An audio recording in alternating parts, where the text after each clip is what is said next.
ऐसा भी होता है। भटकती आत्मा की सच्ची कहानी। एक स्टेशन का प्लेटफॉर्म वीरान रहता था। वहाँ कोई भी मुसाफिर रात में नहीं रुकता था।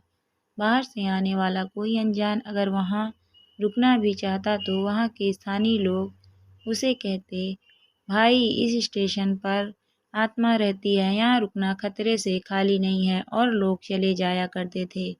एक बार एक लड़का जॉन जो विदेश से वहां पहुंचा था, उसने देखा आने वाले सभी यात्री जल्दी जल्दी अपना सामान समेट रहे थे। तभी जॉन ने पूछा, आप सब इतनी जल्दी में क्यों हैं? लोगों ने उसी बात को दोहरा दिया और कहने लगे, यहाँ कोई नहीं रुकता, यहाँ रात को आत्मा भटकती है, तुम भी यहाँ से चले जाओ।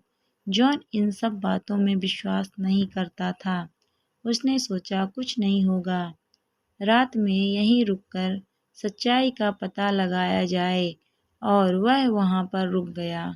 एक बेंच पर चादर बिछाकर आराम से लेट गया और मैगजीन पढ़ने लगा। पढ़ते पढ़ते उसे झपकी आ गई। रात में करीब 12 बजे एक आवाज आई, कोई मेरी बात सुनो। जॉन ने इधर उधर नजर दौड़ाई पर कोई दिखाई नहीं दिया। वह उत्सुकता से उठकर बैठ गया। बहुत देर तक बैठे रहने पर भी उसे कोई नजर नहीं आया। वह फिर उसे सोने का उपक्रम करने लगा। फिर वही आवाज, ऐसा 2-3 बार हुआ। अब तो उसे भी डर सा लगने लगा। हिम्मत से जुटाकर उसने कहा, तुम कौन हो और क्या कहना चाहती हो? क्योंकि आवाज किसी लड़की की थी। फिर से आवाज आई, मुझे एक कागज और पेन दो। जॉन ने एक कागज और पेन पास ही दूसरी बेंच पर रख दिया। दिखाई तो कोई नहीं दिया, लेकिन पेन और पेपर वहां से गायब हो गया।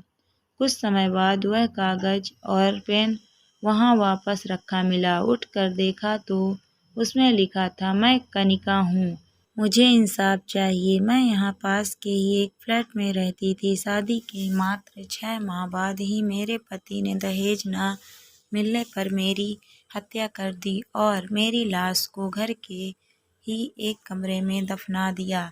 मेरी सहायता करें। जॉन पूरी रात सो नहीं पाया। इस घटना के बाद बेचैनी में थोड़ी देर के लिए आंख लग पाई। सुबह जब उठा तो उसने सोचा वह सपना था शायद। तभी सामने वाली बेंच पर रखे पेपर पर नजर पड़ी। उसने बेंच से पेपर उठाकर पढ़ा और सीधे पुलिस स्टेशन गया और सारी बातें बताई। उसकी बात पर कोई विश्वास नहीं कर रहा था। तब उसने वह कागज दिखाया जिस पर सब लिखा हुआ था। सभी पुलिस वाले हंस रहे थे। उसकी बात पर उसने विश्वास से कहा कि एक बार मेरे साथ पेपर पर लिखे पते पर चलिए। 1-2 लोग उसकी बात से सहमत हो गए। पुलिस को साथ लेकर वह पेपर पर लिखे एड्रेस पर पहुंचे। वो फ्लैट उसी नाम के व्यक्ति का था।